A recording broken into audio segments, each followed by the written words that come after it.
Vikas Singh, Senior Advocate at the Supreme Court and President of the Supreme Court's Bar Association, joins us on the phone from Delhi. Mr. Singh, thanks so much for speaking to us.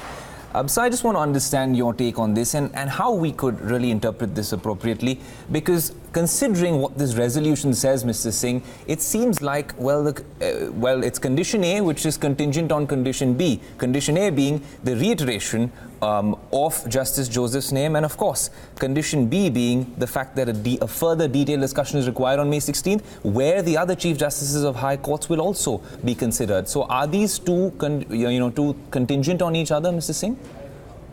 Well, if you ask my personal view, I have always been very firm of the view that whenever names are to be sent, they should always be sent of all the vacancies.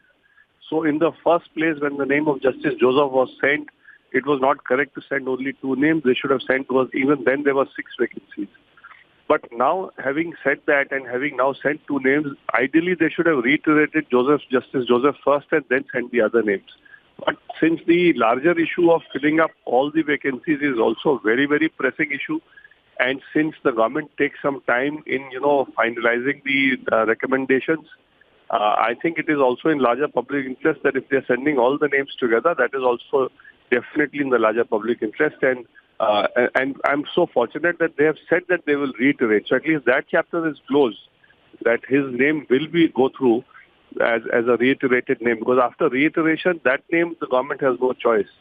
The government may still ask the Collegium to reconsider the other names, but they can't ask the Collegium to reconsider Justice Joseph's name. So that way, at least it will give a quietus to his appointment.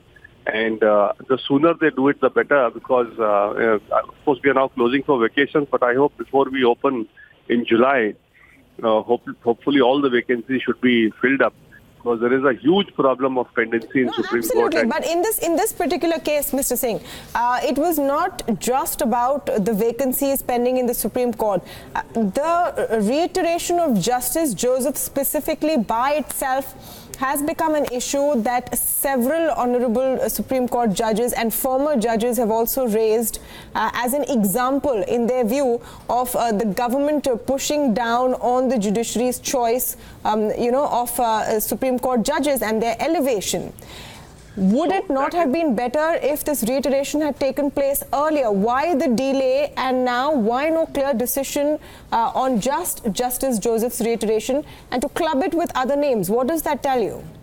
Well, the point is that as long as they've made it clear that they are reiterating the names, so to that extent the supremacy of the judiciary and the independence of the judiciary is, restored in some sense.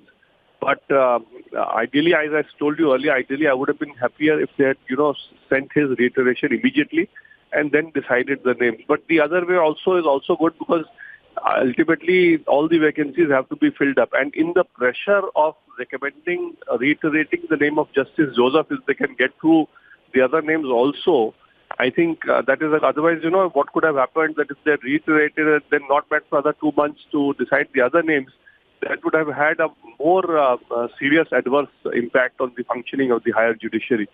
So in the pressure of reiterating his name, if they decide the other names as well, I think it's a damn good idea. And the fact that they have already said that they will reiterate, so that gives a quietus to at least his elevation is concerned.